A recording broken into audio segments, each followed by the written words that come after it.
नमस्कार, पुष्पास खमंग किचनमध्ये आपले खूप स्वागत। आज आपण बनवणार आहोत पारंपरिक आणि जबरदस्त चविष्ट पाटवडी किंवा झुणक्याच्या वड्या किंवा थापी वड्या असं सुद्धा म्हटलं जातं। घरगुती साहित्य वापरून बनणारी ही खमंग वडी अप्रतिम लागते।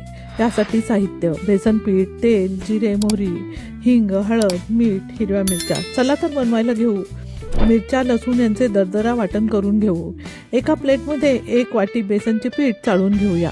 एका बाउलमध्ये अर्धी वाटी पाणी घेऊन यात हँड बीटरच्या साहाय्याने चाळलेले बेसनचे पीठ थोडे थोडे मिसळत पातळ स्लरी बनवायची आहे। गॅसवरील कढईतील तेलामध्ये जिरे, मोहरी, अगोदर बनवलेल्या हिरव्या मिरचीचे वाटण यात घालून हे चांगले परतल्यावर यात हिंग, हळद घालून यामध्ये 1.5 वाटी पाणी घालून हे चांगले मिक्स करायचे। आता यात मीठ घालून घेऊ।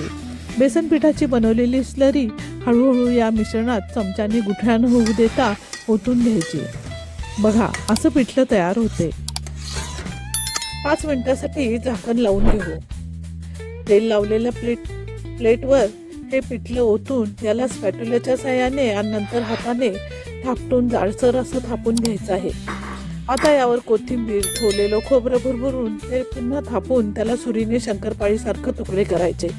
या तयार आहेत आपल्या पाटवड्या किंवा थापी वड्या म्हणा।